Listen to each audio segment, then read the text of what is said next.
अब हामी चाहिँ भौतिकता गर्नुभन्दा अगाडि चाहिँ हामीले विश्व शान्तिको लागि चाहिँ एउटा श्लोक चाहिँ हामीले चाहिँ वाचन गर्छौं सबै गर्ने है। ओम सर्वे भवन्तु सुखिनः सुखिनः सर्वे सन्तु निरामये सर्वे भद्राणि पश्यन्तु मा कश्चित् दुःख भाग् भवेत्। ओम शान्ति शान्ति शान्तिः ओम शान्तिः शान्तिः शान्तिः। श्लोक चाहिँ म यो पढ्छु हजुर। सबोपनिषद गावो दुग्धा गोपालनन्दः पार्थो वत्सः सुधी भोक्ता दुग्धं गीतामृतमहतः। यसको अर्थ त मैले भनिसकेँ है। यसको अर्थ के हुन्छ भने फेरि पनि एकचोटि भन्छु, जति पनि उपनिषदहरू छ वेदहरू छ ती सम्पूर्ण के हुन्छ काउ अथवा गाई भन्छौँ हामीले। र कृष्ण भगवान के हो त दुनी बाबा। काउ भन्नेलाई यहाँ के को प्रतीक मानिएको छ अरे उपनिषद वेदको प्रतीक। र त्यहाँबाट पढेर ज्ञान त निकाल्नु पर्यो, निकाल्ने वाला को भगवान कृष्ण भगवान। अनि त्यसपछि अनि त्यो दुध खानेवाला को अर्जुन हो। त्यस्तै भगवानको मुखबाट के निस्किरहेको छ दुध जस्तो अमृतमय वाणी ज्ञान रूपी वाणी निस्किरहेको छ। र पिउनेवाला को छ अर्जुन मात्र होइन, अर्जुन त त्यहाँ निमित्त अर्जुनलाई निमित्त बनाएर सम्पूर्ण प्राणीहरू संसारको प्राणीहरूले पिइरहेका छौँ जसले पढिरहेको छ हो कि नै त्यो छ। र यो गीताको अर्थ त्यो भयो। अब हामी चाहिँ के गरौँ त भन्दाखेरि पहिला सुरुमा कृष्ण आराधना गरौँ कृष्ण भगवानको। ओम कृष्णाय वासुदेवाय ओम कृष्णाय वासुदेवाय हरे परमात्मने प्रणतः क्लेशनाशाय गोविन्दाय नमो नमः हरे कृष्ण महामन्त्रले हामी सम्बोधन गर्छौं। हरे कृष्ण कृष्ण कृष्ण हरे हरे हरे राम राम राम हरे हरे। श्री कृष्ण शरणं मम श्री कृष्ण शरणं मम श्री कृष्ण शरणं मम श्री कृष्ण शरणं मम। भगवानको शरण पर्दै केही गीता पढ्दाखेरि केही भुलचुक भएमा हे प्रभु हे जगन्नाथ हे पालनहार क्षमा गरिदिनुहोस्। हामी हजुरकै बालक हो।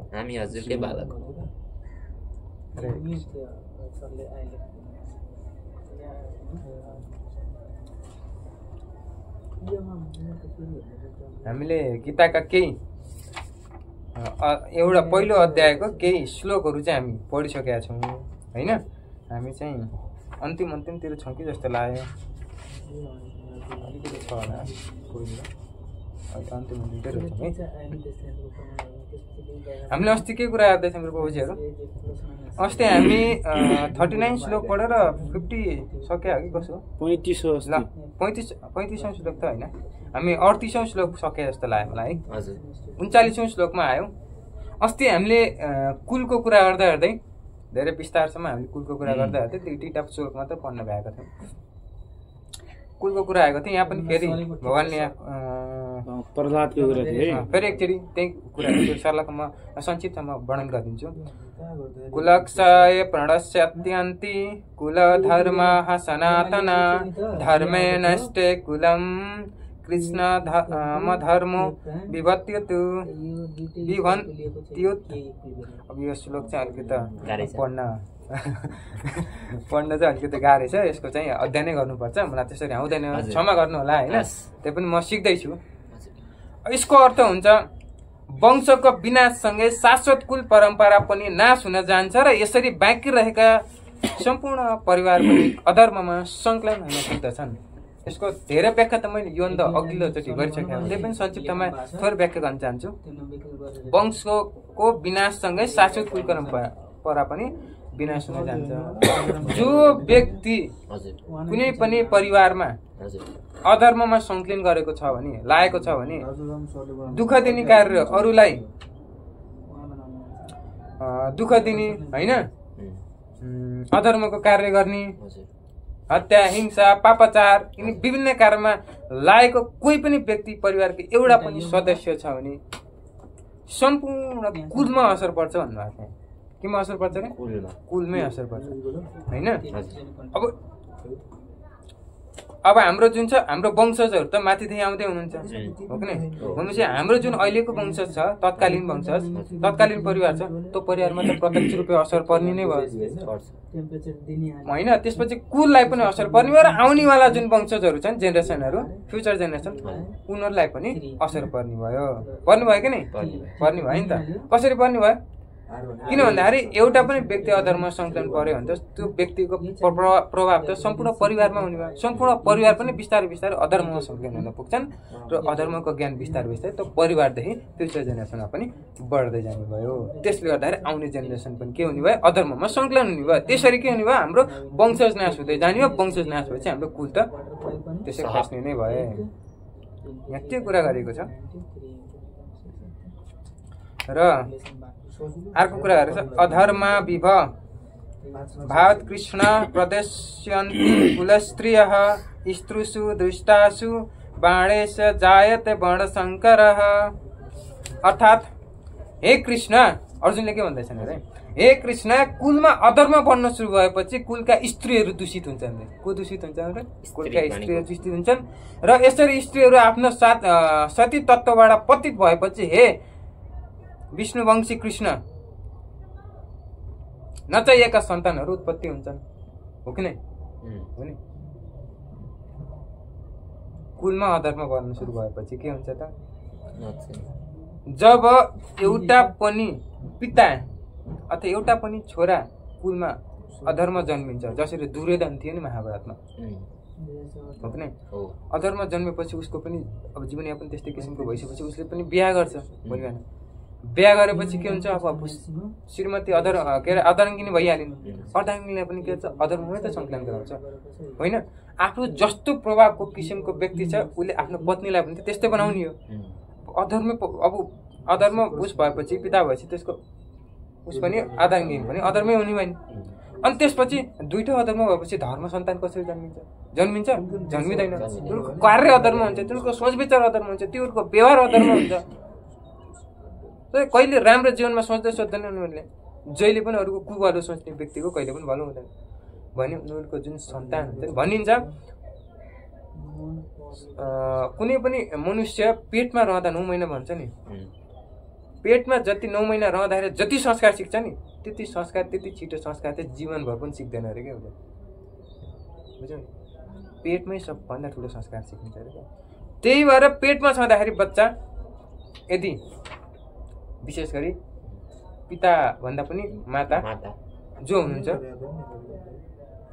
उहाँले धार्मिक कार्य गर्न सुरु गर्नुभयो। धर्मपछि दान गर्ने, शास्त्रहरू पढ्ने, शास्त्र अनुरूप जीवन यापन गर्ने होइन, पूजापाठ गर्ने, भक्ति गर्ने, यो माहौल बनाउनु भएको हुन्छ। त्यो प्रत्यक्ष असर कोमा जान्छ? बच्चामा जान्छ कि। अन्त आउनेवाला बच्चाको बुद्धि मात्र तेज हुँदैन, उसको व्यवहार पनि त्यस्तै हुन्छ। ऊ पनि धार्मिक पुत्र जन्मिन्छ क्या, धर्मको पुत्र। उसले आफ्नो मात्र कल्याण होइन क्या, उसले त संसारको कल्याण गर्छ, संसारको कल्याण गर्छ। माताहरू चाहिँ सानैदेखि नै धर्म कर्म लाउने कि पिता पनि लाउनु पर्छ? पिता भन्दा पनि विशेष गरी माता लाउनु पर्छ। जब 9 महिनासम्म पेटमा गर्भमा हुन्छ त्यो भनेको त बच्चाको लागि जीवनको सबैभन्दा उत्तम टाइम हो क्या, सिक्ने टाइम। त्यति समयमा यति छिटो सिक्छन् नि बच्चाले अरे। त्यो स्थितिमा त्यो समयमा चाहिँ माताले धर्म कर्म लाउनु, जस्तो किसिमको व्यवहार छ, जस्तो किसिमको कर्म छ, जस्तो किसिमको जीवनयापन छ, त्यस्तै किसिमको पुत्र जन्मिन्छ अरे त्यो समयमा। त्यही भएर त महाभारतमा एउटा प्रसङ्ग आउँछ, अभिमन्यु छन् होइन। अभिमन्युले के गर्छन् त अभिमन्युले पनि त्यो जुन चक्रव्यूह रचेका थिए चक्रव्यूह थियो क्या त्यहाँ महाभारतमा चक्रव्यूह बनाइन्छ अभिमन्युलाई चक्रव्यूहमा छिर्न चाहिँ आउँथ्यो निस्किन चाहिँ आउँथेन कि किन भन्दाखेरि अभिमन्युले जुन चक्रव्यूहमा छिर्ने ज्ञान कसरी सिकेका थिए उनी पेटमा छँदा सिकेका थिए कि तर पेटमा छँदा त्यति मात्र चक्रव्यूहमा कसरी छिर्ने भन्ने ज्ञान मात्र सिके किन सिके त भन्दा त्यतिखेर चाहिँ जब त्यतिखेर आफ्नो अर्जुन र कृष्णको त्यतिखेर संवाद हुँदा उनले सुनेका हुन्छ त्यो कुरा छिर्ने मात्र कुरा गरेका हुन्छन् त्यही भएर छिर्ने मात्र ज्ञान हुन्छ आउने ज्ञान हुँदैन त्यही भएर जब चाहिँ उनी महाभारतको युद्ध भूमिमा खडा हुन्छन् उनलाई चाहिँ जब चाहिँ अर्जुन र भगवान श्रीकृष्ण भएर चाहिँ अर्कै साइड जान्छन् के उनीहरू चाहिँ होइन अरूलाई नै हेर्नको लागि जान्छन् अनि उनीहरूलाई त्यसरी त्यो दिशा अर्कोतिर गएपछि त्यहाँ जुन चक्रव्यूह रचिरहेका हुन्छन् होइन दुर्योधन लगायतका होइन अनि हाम्रो मामा शकुनी यिनीहरूले चाहिँ चक्रव्यूह रचेको चक्रव्यूहमा चाहिँ अब चाहिँ के गर्नु पर्यो भन्दाखेरि फसाउनु पर्यो अभिमन्युलाई होइन अभिमन्यु चाहिँ चक्रव्यूहमा छिर्न आउँछ अब त्यत्रा ठुल्ठुला योद्धाहरू चक्रव्यूहभित्र हुन्छन् अभिमन्युलाई बाहिर निस्किन आउँदैन एक्लै त सक्दैन उसलाई चाहिँ विभिन्न षड्यन्त्र रचेर मारियो अभिमन्युलाई अनि त्यसपछि के भयो त भन्दाखेरि यसको फलस्वरूप चाहिँ अब अर्जुन क्रोधित भयो क्या अर्जुन त आफ्नो पिता हुन् अभिमन्युका बा हुन् क्रोधित भए अर्जुन क्रोधित भएपछि सङ्कल्प लिए अभिमन्युलाई जसले मारेको हो नि होइन त्यससँग बदला लिन्छु होइन यदि त्यसलाई मारेन भोलि बिहानसम्म त्यसलाई मैले मारिनँ भने मैले अग्नि स्नान गरेर आफ्नो प्राण त्यागिदिन्छु भने यो कुरा कृष्णलाई थाहा हुन्छ अनि के गर्छन् त्यो कृष्णले अब यो त थाहा हुनु यो त अब यो अग्नि स्नान गरेर अब जब चाहिँ अर्जुन आफ्नो प्राण दिएपछि त्यहाँ महाभारतमा सम्पूर्ण महाभारतै सकिन्छ क्या अर्जुन नै मेन रोल हुन्थ्यो महाभारतमा अरू पनि छ तर भगवान श्रीकृष्णको लागि त मेन भनेको त अर्जुन हो होइन यो कुरो चाहिँ हामीले कहाँ विशेष गरी पेटमा छँदाखेरि चाहिँ अभिमन्यु अर्जुनको छोरा अब हाम्रो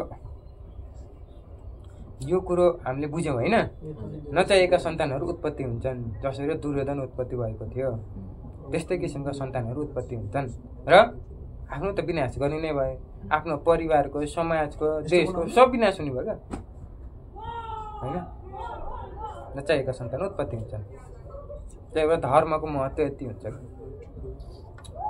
शङ्करो नरकावैव कुलज्ञानं कुलस्य च पतन्ति पितरो ह्यस्यां लुप्तपिण्डोदक्रियः अर्थात् वर्णशङ्कर सन्तानहरूको वृद्धिबाट वर्णशङ्कर नचाहिएका सन्तानहरूको वृद्धिबाट परिवारलाई र पारिवारिक परम्परा दुवैलाई नाश गर्ने दुवै प्रकारको कुल घाती नर्कमा पर्दछन्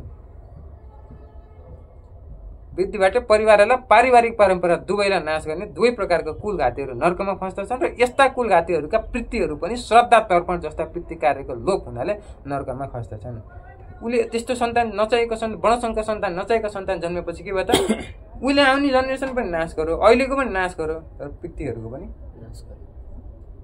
राम्रो गति हुँदैन अरे यदि उनीहरूले जीवनमा नराम्रो काम गरेछन् भने उनीहरूको पनि सुख पाउँदैन सुख पाउँदैन होइन यदि उनीहरूले राम्रो काम गरेको छन् वृत्तिहरूलाई त्यो कामको प्रभाव पर्छ अरे क्या प्रत्यक्ष रूपले हामीले अहिले राम्रो काम गरिरहेका छौँ हामीले राम्रो काम गरिरहेका छौँ भने जुन हाम्रा आमा बुवा हुनुहुन्थ्यो हजुरबा हजुरआमा हुनुहुन्थ्यो त्यसको प्रत्यक्ष असर पर्छ अरे केही न केही रूपमा असर पर्छ अरे उहाँलाई हामीले राम्रो धार्मिक कार्य एउटा एकदम असल सन्तान जन्म्यो भने सबको प्रगति गराउँछ सबको प्रगतिको बाटो देखाउँछ भन्ने कुरा चाहिँ हामीले यहाँबाट बुझ्यौँ होइन नर्कमा यसको तात्पर्य थोरै हेरौँ नर्कमा सकाम कर्मका विधि विधान अनुसार कुलमा वृत्तिहरूलाई समय समय पिण्ड तथा तर्पण दिनु पर्दछ भगवान विष्णुको पूजाद्वारा यो कार्य सम्पन्न गरिन्छ किनभने भगवान विष्णुलाई अर्पण गरेको अचित प्रसाद खानाले सबै पापबाट मुक्त भइन्छ भन्न खोजेको तिमीले यो संसारमा यो यहाँ कुरा गरेको छ संसारमा जे पनि खान्छौ नि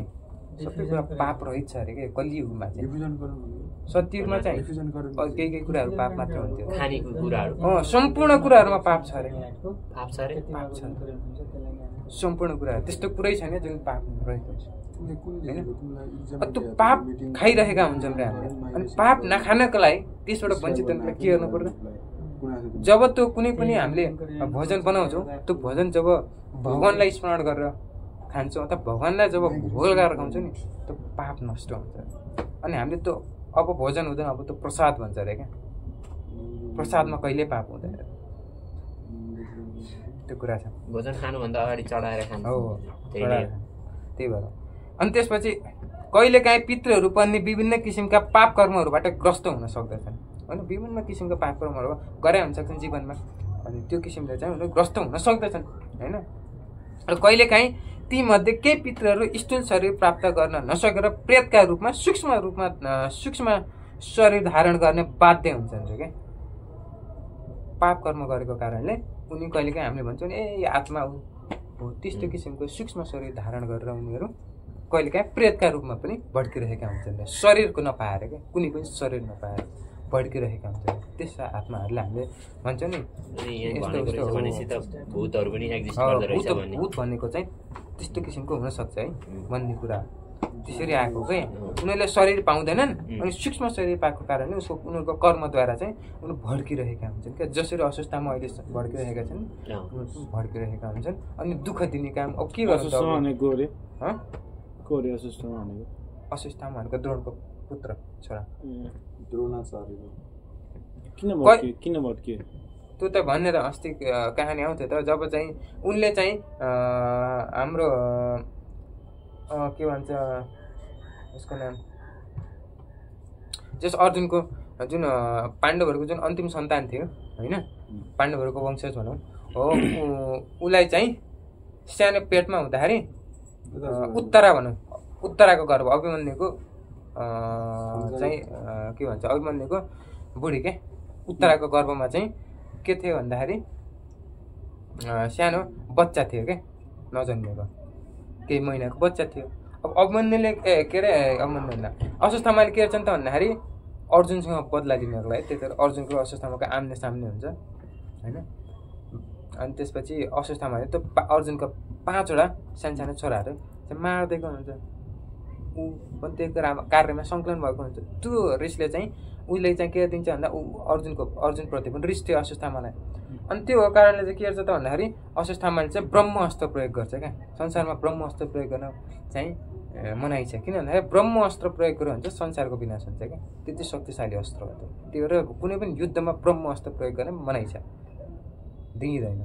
अनि त्यो भएको कारणले चाहिँ उसले ब्रह्म अस्त्र प्रयोग गरिन्छ। एकचोटि ब्रह्म अस्त्रको आह्वान गरिसकेपछि त्यसलाई कुनै न कुनै दिशा दिनुपर्छ क्या, त्यसलाई नष्ट गर्न सकिँदैन, कुनै न कुनै दिशामा पठाउनै पर्छ। अनि त्यो ब्रह्मास्त्रको आह्वान गर्यो होइन अर्जुनलाई मार्नको लागि। अनि त्यसमा चाहिँ के हुन्छ त भन्दाखेरि अब ब्रह्मास्त्रको आह्वान गरिसकेपछि अब अर्जुन अब हान्नु भएन, भगवान श्रीकृष्ण त्यही हुनुहुन्छ होइन। अनि त्यसपछि के हुन्छ त अब अनि त्यसपछि अस्वस्थामालाई ब्रह्मास्त्र आह्वान गर्न चाहिँ आयो, मन उसले त्यो विद्या सिकेको थियो, ब्रह्मास्त्र चाहिँ त्यो हटाउने विद्या चाहिँ थाहा थिएन उसलाई। अब उसले कुनै डिरेक्सन दिनु पऱ्यो, अनि त्यो डिरेक्सन चाहिँ कहाँ दिन्छ? अब रिस थियो गयो। अनि उत्तराको गर्भमा भएको चाहिँ सानो पुत्रमा चाहिँ सानो बालकमा चाहिँ उस गरिदिन्छ होइन, पठाइदिन्छ। अनि त्यहाँ गएर चाहिँ के भन्छ अब दुईवटा आमा छोराको मृत्यु हुन्छ। अनि त्यसपछि अब आमा छोरालाई कसरी बचाउनु त भन्दाखेरि कृष्ण भगवान हुन्छ त्यहाँ। कृष्ण भगवानलाई थाहा थियो अब अस्वस्थामाको मडी हुन्छ क्या, यहाँ त्यो मडी निकालिदिनुहुन्छ भगवान्ले, श्राप दिनुहुन्छ, मडी निकालिदिनुहुन्छ। मडी निकालेर दुईजनाको ज्यान बचाउनुहुन्छ भगवान्ले। र त्यसपछि आमा छोराको ज्यान बच्छ। अनि अस्वस्थामालाई श्राप दिएर भन्नुहुन्छ तिमी जीवनभर भड्किन्छौ अब होइन, तिमी मर्दैनौ जबसम्म मेरो अर्को अवतार हुँदैन, कल्की अवतार हुँदैन। कल्की अवतारमा तिमीले मलाई सहायता गर्न चाहिँ त्यतिखेर अवश्य आउनेछौ, त्यतिखेर मात्रै तिम्रो उद्धार हुनेछ। अहिले त्यतिखेर जबसम्म चाहिँ मेरो कल्की अवतार नहुन्छ तिमी भड्किनै रहने यत्रो संसारमा भनेर चाहिँ श्राप दिइसकेपछि उसको मडी निकालिदिएर चाहिँ आमा छोराको ज्यान बचाउनुहुन्छ कि।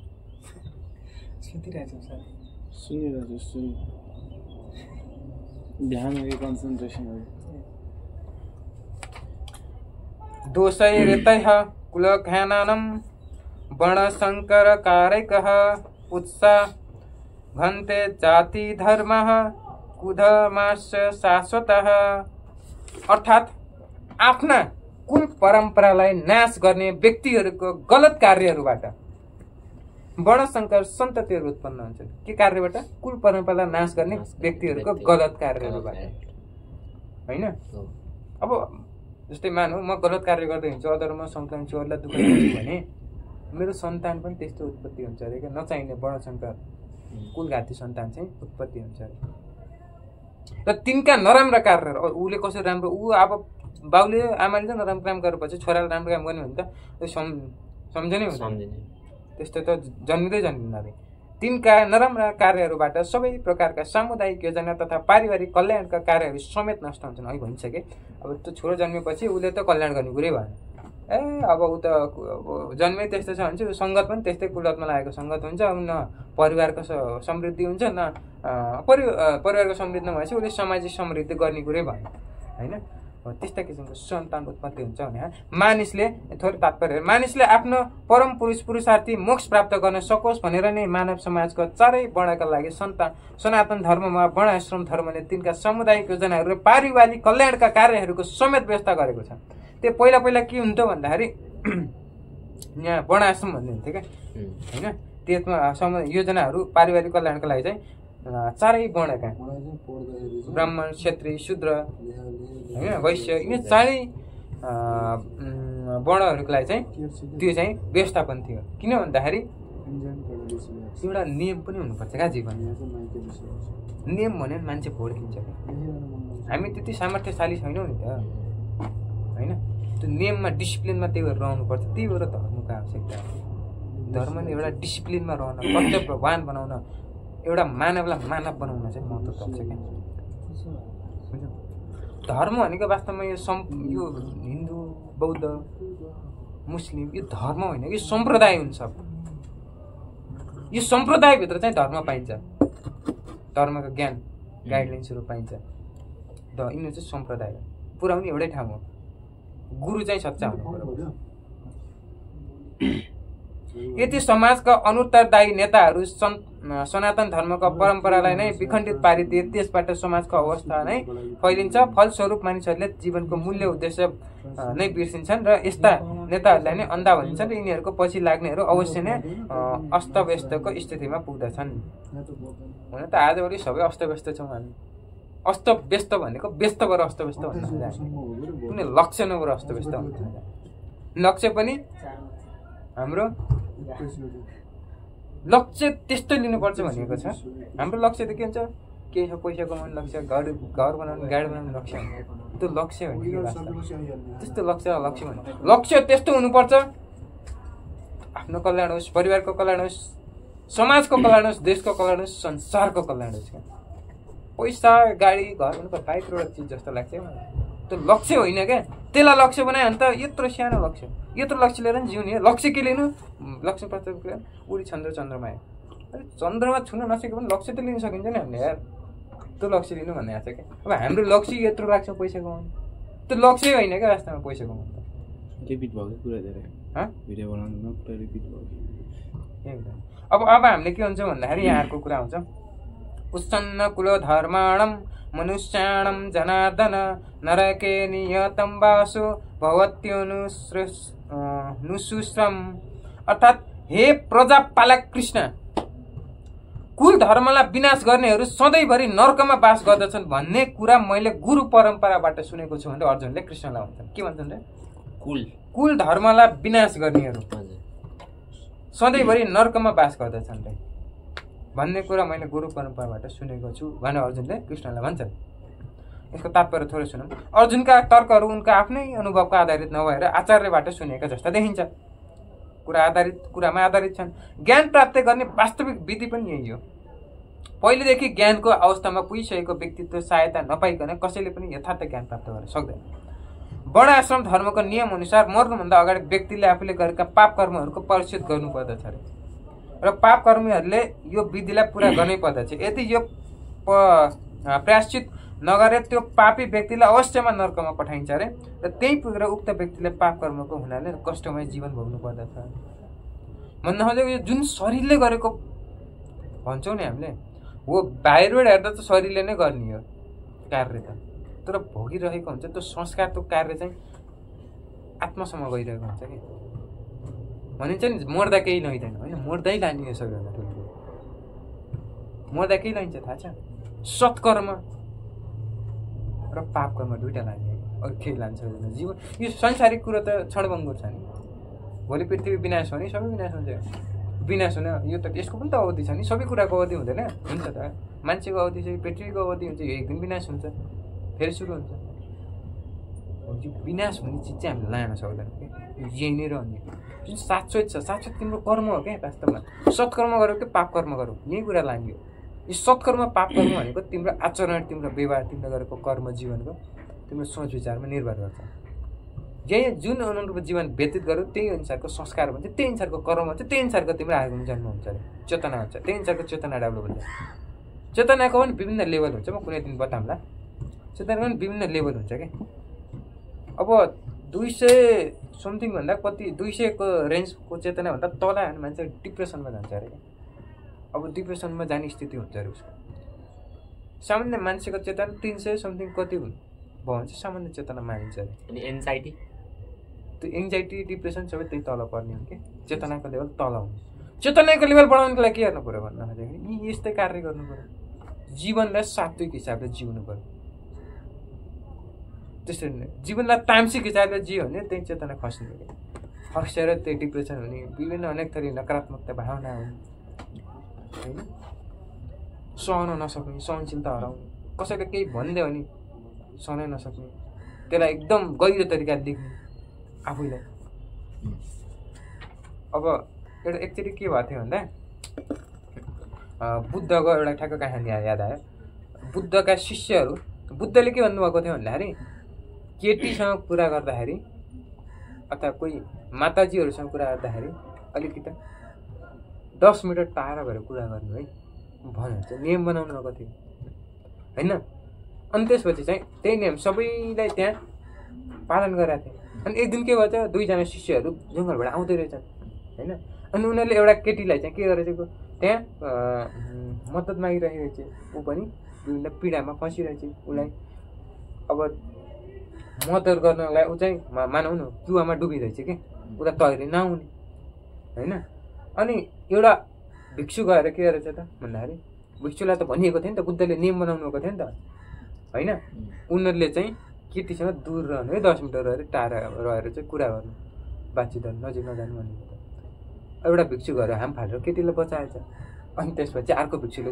अर्को साथीले भन्छ बुद्धको नियम बिर्स्यौ के भन्नुभएको थियो बुद्धले तिमी त ऊ गएर त्यसलाई बचायौ पनि तर ऊ भिक्षुलाई चाहिँ केटीसँग कुनै मतलब छैन क्या उसले केटीलाई बचायो नि त्यसमा खुसी छ अनि त्यो कुरा त्यो बचाएको भिक्षुलाई मतलब छैन उसले त्यही केटीलाई बचायो अनि उस गर्यो त्यसलाई खुसी छ त्यो कुरामा त्यो कुरा उसले बोझ लिएन त्यही छोडिदियो सक्यो उसले तर अर्को भिक्षुले के गरेको थियो त्यही कुरा सम्झिरहेको थियो क्या उसले केटीलाई मद्दत गरेर बुद्धको सबै नियमहरू विपरीत काम गर्यो होइन नियम तोड्यो त्यो कुरा सम्झिरहेको त बुद्ध कहाँ गयो अब फैसला हुनु पर्यो होइन बुद्धको नियम तोड्यो नि त हो नि त उसलाई सजाय हुनु पर्यो भनेर गयो 2 जना गयो अनि त्यसपछि बुद्धले भन्नुभयो त्यहाँ बुद्ध कहाँ गइसकेपछि त्यो घटना कहिले घटेको यो घटेको त बुद्ध लगभग 1 घन्टा जति भइसक्यो 1 घन्टा जति भइसक्यो ठिक छ भनेपछि 1 घन्टासम्म तिमीले वहाँबाट यहाँ आउँदा 1 घन्टा टाइम लाग्यो भनेपछि 1 घन्टा त तिमीले त्यो दिमागमा राखिरह्यौ हो कि त्यो घटनालाई तिमीले सम्झिरह्यौ उसले चाहिँ बचाएर उही बिर्सिसक्यो उसले हो कि भनेपछि त तिमी त्यो घटनालाई लिइरह्यौ भने के भयो त तिमीले त्यो तिम्रो दिमागमा त्यो किसिमको त्यो संस्कार बनिसक्यो क्या नकारात्मक भावना भइसक्यो मैले त सिर्फ केटीसँग दूर रहेर कुरा गर्नु भनेको थिएँ कोही केटी दुःखमा छ पीडामा छ भने त्यसलाई नबचाउ त भनेको थिएन नि त र त बचाउने होइन त्यस्तै स्थितिमा भगवान्ले भन्न खोज्नु भएको मोह नहोस् अब केटीसँग दूर रहनु भन्नुको कारण किन त भन्दाखेरि केटीसँग अगाडि बस्यो भने चाहिँ त्यो किसिमको हाम्रो जुन सोच विचार छ त्यो सोच विचार चाहिँ हाम्रो चाहिँ नकारात्मक नआओस् भनेर मात्र भन्नुभएको थियो अब ऊ त दुःखमा भएकोलाई त बचाउनु पर्यो नि त मनुष्यताको हिसाबले त्यो त भन्नुभएको थिएन नबचाउ भनेर त हो तिमीले चाहिँ यो जुन राहिरह्यौ नि यसले नै तिमीलाई के त पीडा थियो यो चाहिँ तिम्रो गल्ती थियो क्या तिमी यो गर्नु हुन्थेन क्या जस्तै एउटा आलु कुहिएको आलु कति दिनसम्म राख्न सक्छौ हामीले भ्याउ गनाउँदैन भने अनि त्यही एउटै टेन्सनलाई एउटै कुरालाई हामीले सोचिराख्यो भने त के हुन्छ डिप्रेसनमा जाने एन्जाइटीमा जाने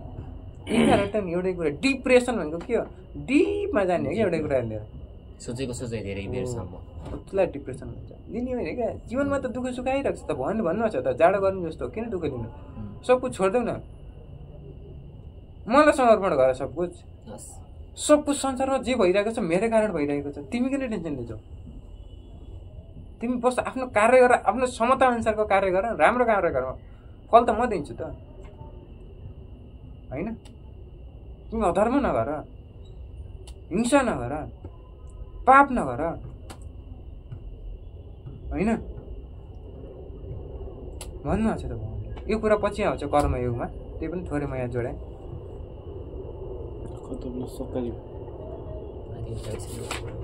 अब धेरै छैन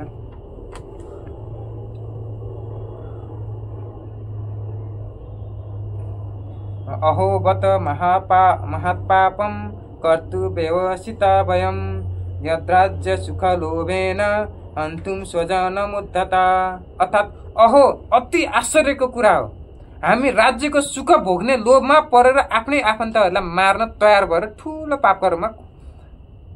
पाप कर्म गर्न खोजिरहेका छौँ भनेर अर्जुनले भन्छ ल अब त्यहाँ अहिले त अर्जुनले भन्न स्वाभाविक पनि हो क्या किन अर्जुनलाई थाहा छैन क्या मैले के गरिरहेको छु मेरो कर्तव्यको म को भन्ने अझै अर्जुनलाई थाहा छैन किन भगवान्ले उत्तर दिनुभएकै छैन अर्जुन यसमा यो अध्यायमा के प्रश्न मात्र गरिरहेका छन् भगवान्ले सुनि मात्र राख्नुभएका छन् के प्रश्न गरिरहेका छन् त सुनिरहेको त्यही भएर सुन्नु पनि आवश्यक छ क्या महापुरुषहरूले सुन्छन् क्या हामी प्याच्च बिचमा बोल्छौँ सुन्नु पनि पहिला के भनिरहेको छ मलाई सुन्नु पनि पर्छ उत्तर दिनुको लागि त्यही कुरा यहाँ कुरा पनि त्यो पनि सिकिन्छ अति आश्चर्यको कुरा के हो भने हामी राज्यको सुख भोग्ने प्रसङ्ग आउनुपर्छ त्यहाँ सुन्ने कुरो छ नि सुन्ने प्यासन भएको धार्मिक धैर्यता भन्ने कुरा हरेक कुरा सुन्ने प्यासन नहुनु पाप हो भन्ने रहेछ अर्को धर्ममा क्रिस्चियनिटीमा पाप हो भन्दा पनि पाप हुन जान्छ क्या त्यहाँ पाप त होइन तर पाप हुन कसरी जान्छ भने तिमीले अगाडिको कुरो मानौ कोही व्यक्ति छ अगाडि हाम्रो अगाडि केही प्रश्न केही समाधान पाइन्छ भनेर उसले आफ्नो केही कुरा राख्न चाहिरहेको छ उसले आफ्नो समाधान पाउँछु भनेर उसको लागि पूर्ण रूपले उसलाई हामीले उसको सुनेन भने त त्यसलाई सही समाधान हामीले दिन सक्दैनौँ नि त राइट नलेज राइट ज्ञान दिन सक्दैनौँ नि त अनि राइट नलेज राइट ज्ञान नदिएपछि ऊ के हुन्छ नराम्रो भएन त हामी इन्डाइरेक्टली पाप कर्ममा फसिएन उसलाई नराम्रो कुरा सिकाइएन राम्रोसँग नसुनेको कारणले त राम्रोसँग सुन्नुपर्छ राम्रो ज्ञान दिनको लागि जति सुन महापुरुषहरू त्यही भएर बढी बोल्दैनन् के कम बोल्छन् सुन्छन् बढी यो नबोल्नु पनि इनर्जी भित्रपट्टि हाम्रो के भइरहेको हुन्छ सञ्चित भइरहेको हुन्छ धेरै बोल्यो भने इनर्जी लस हुन्छ स्वार्थी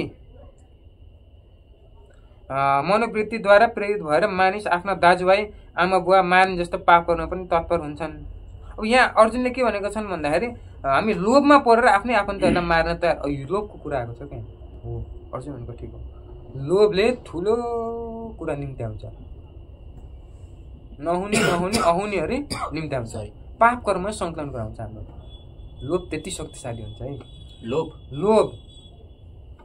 लोभ मोह माया भन्छौ नि माया भित्रको एउटा पार्ट लोभ हो क्या लोभले पनि पाप कर्ममा फसाउँछ व्यक्तिलाई चाहिँ होइन कुनै कुरामा लोभ पर्नु त पाप हो कि के हो एउटा मैले प्रसङ्ग सुनाइहालेँ म मेरो आइडी कार्ड मानौँ मेरो आइडी कार्ड मानौँ होइन मेरो सच्ची घटना हो मेरो आइडी कार्डको डेट सकिएको थियो मेरो ठिक छ हो रियल घटना आइडी कार्डको डेट सकिएको थियो डेट सकेको आइडी कार्ड लिएर हिँडेको थिएँ 2-3 चोटि म गाडीमा परेँ क्या होइन म अलिकति लज्जास्पद फिल भयो डेट सकेको आइडी कार्ड लिएर हिँड्छु अझै पनि लिएर हिँडेछु अनि 2-3 दिन भयो मैले आफ्नो बानी सुधार्ने प्रयास गरिरहेको छु अनि त्यसपछि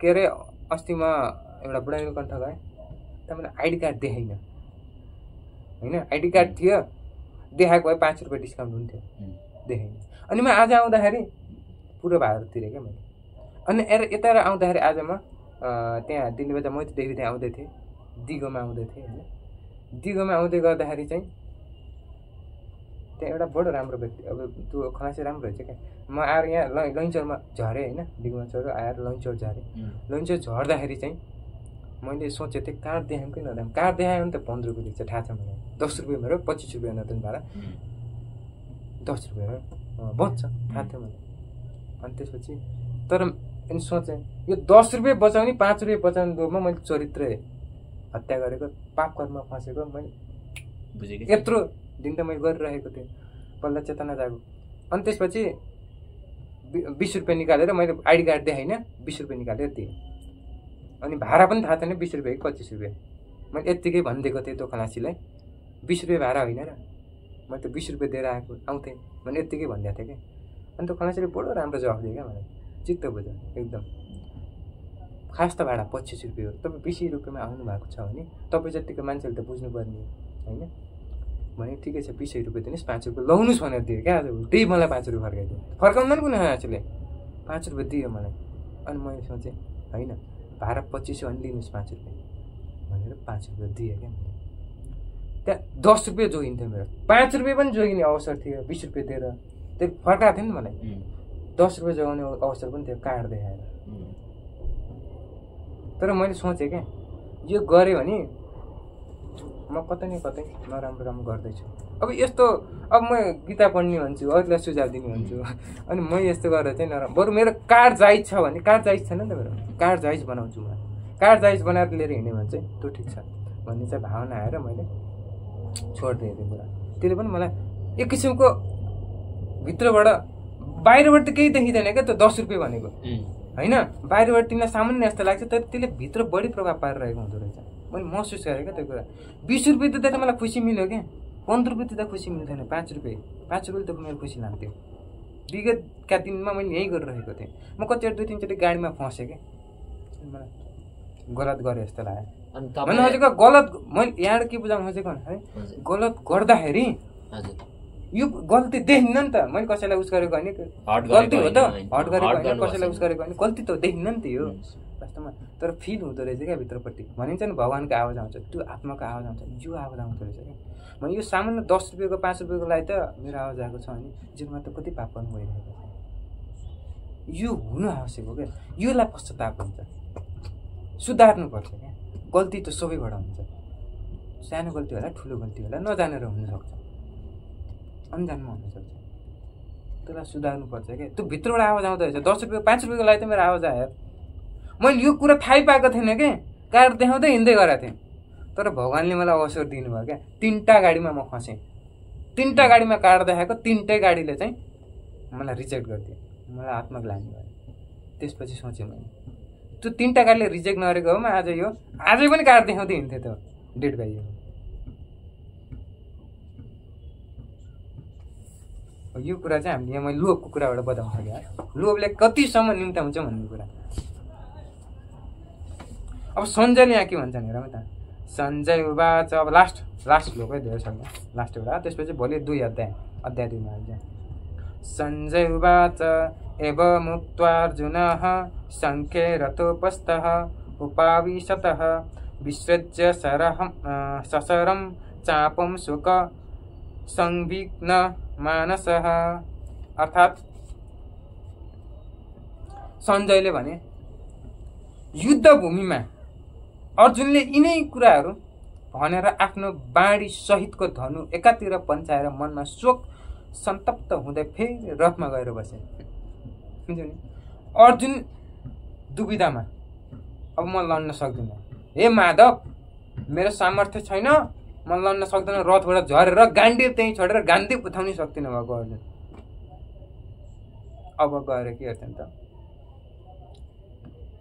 शोक सन्तप्त हुँदा फेरि गएर रथमा बस्छन् अब कृष्ण भगवानले दोस्रो अध्यायमा चाहिँ यसको उत्तर दिँदै भन्नुहुन्छ दोस्रो अध्यायमा गीताको दोस्रो अध्यायमा चाहिँ हामीले चाहिँ सार संक्षेप कुराहरू गर्छौँ भगवानले दोस्रो अध्यायमा चाहिँ के भयो किन उठाएन हो त्यही त भनेको युद्धभूमि अर्जुनले यिनै कुराहरू भनेर आफ्नो बाण सहितको धनु एकातिर पन्छाएर फेरि रथमा गएर बसे माथिको कुरा भनेर कुलपित्री यिनै कुराहरू के अध्यायमा सोधे नि त प्रश्नहरू म किन लड्नु म मागेर खान्छु म सन्यासी बन्छु म पाप कर्ममा किन फस्नु यिनीहरूलाई मारेर के पाइन्छ होइन राज्यको लोभमा फसेर हामी चाहिँ यो पाप कर्ममा किन संकलन हुनु पाप कर्म एउटा व्यक्ति संकलन पुरा कुलको विनाश नाश हुन्छ होइन परिवार नाश हुन्छ परिवारले समाज नाश हुन्छ समाज देश गर्दै यो फैल्दै जाने यसरी अधर्मको संकलन कार्यमा किन संकलन हुनु भनेर अर्जुनले यसरी भन्छन् र दोस्रो अध्यायमा अर्जुन को हो त भन्ने कुरा जान्नुपर्छ क्या हो जीवनमा सबैको जीवनमा एउटै कुरा लागु हुन्छ नि जसरी के अरे बोर्डरमा बसेका सैनिकहरू जुन हुन्छ नि रक्षा गर्नको लागि उनीहरूलाई चाहिँ हात हतियार उठाउन पनि अधिकार दिएको हुन्छ क्या अब त्यही अधिकार हामीले प्रयोग गर्नु भएन नि त भनेर हामीले हात हतियार त हाम्रो त त्यो साधु सन्तको छोडी साधु सन्तहरूलाई पनि त्यो बन्नको लागि धेरै मेहनत गरेर त्यो पोस्टमा पुग्नु होइन उनीहरूलाई त त्यो पोस्टमा पुग्यो उनीहरूलाई अधिकार दिएको थियो त्यो गर्न आवश्यक पनि छ देशको रक्षाको लागि यहाँ रक्षाको लागि त भनेको छ त्यो आत्मरक्षाको लागि चाहिँ हात हतियार उठाउन पाइन्छ तर हात हतियार उठाउँदाखेरि पनि सकेसम्म उसलाई कष्ट नदिने तरिकाले चाहिँ जस्तै बन्दुक छ तिम्रो हातमा तिमीलाई कोही मार्न आएको छ हात हतियार लिएर अनि त्यो बन्दुक तिमीले पड्काउन सक्छौ तर पड्काएर यताउति पड्काउ सकेसम्म त्यो तर्सेर भागोस् उपाय लाने खुट्टामा हान मर्दैन मर्दैन नि त उपचार गरेर उसलाई उसान्छ तर सिधै हान्ने सकेसम्म किन भन्दाखेरि त्यो हाम्रो अधिकारको कुरो होइन हामीले कसैको प्राण लिने अधिकार छैन क्या इभन हामीले किराको पनि प्राण लिने अधिकार छैन किनभने हामीले दिन सक्दैनौँ नि त यति प्राण दिन सक्छौँ भने लिने अधिकार पनि छ भगवान्ले त प्राण लिनुभएको थियो त उसको दिनुभएको थिएन अड्डाइदिनु भएको थियो नि त के अरे उसको नाम के थियो युद्ध भूमि हेरेको थियो नि त माथि गएर मजाले युद्ध भूमि युद्ध हेरेर दृष्टि दिएर यसरी युद्ध हेर्ने जस्तै उसँग 3टा बाण थियो नि त उसको नाम मैले ठ्याक्कै बिर्सेँ है 3 त 100 त्यसले सब हानेमा उसले त भगवान्ले त यसरी उसको गुरु दक्षिणाको रूपमा त उसको त शिर माग्नु भएको थियो काटेको शिर होइन तर पछि भगवान लटाउनु पनि त भयो त्यो हाम्रो सामर्थ्य छ र कसै त्यो कुरा हाम्रो सामर्थ्य नभएको कारणले हामीले कसैलाई मार्ने अधिकार पनि हुँदैन क्या हामीले ज्यान दिन सक्दैनौँ नि त प्राण दिन सक्दैनौँ नि त प्राण दिन नसकेपछि प्राण लिने पनि अधिकार हुँदैन भनेर चाहिँ आजको हामीले यो गीताको पहिलो अध्याय सिद्ध्याएका छौँ र भोलि चाहिँ हामीले गीताको दोस्रो अध्याय सुरु गर्नेछौँ दोस्रो अध्यायमा चाहिँ भगवान्ले चाहिँ आत्माको बारेमा कुरा गर्नुभएको छ किन कुरा गर्नुभएको छ अर्जुनले अहिले बिर्सिरहेको छ क्या म को हो भन्ने अब आत्माको कुरा गरेपछि अर्जुनले म को हुँ भन्ने सम्झिन्छ त्यसपछि हात हतियार उठाउन उस हुन्छ अर्जुनले बिर्सिरहेको छ कि आफ्नो धर्म बिर्सिरहेको छ कर्तव्य बिर्सिरहेको छ उसको धर्म ऊ त उसले हात हतियार अझैसम्म नउठाउँदै भीष्म पितामह गइसक्यो भने कहाँ गयो मरिसक्यो कहाँ मर्छ र भने यो त प्रश्न गरेर युद्ध भूमिमा बिचमा लगेर रथ अडाएको होइन रथ अडाएर प्रश्न गरिरहेका छन् म दुइटै पक्षको सेनालाई हेर्न चाहन्छु कोलाई मार्ने हो त भनेर त्यो त पछि आउँछ यहाँ रथ चढाउने यताउति कुरा त ल आजलाई यति नै गरौँ हरे कृष्ण हरे हरे कृष्ण कृष्ण हरे कृष्ण ढोगम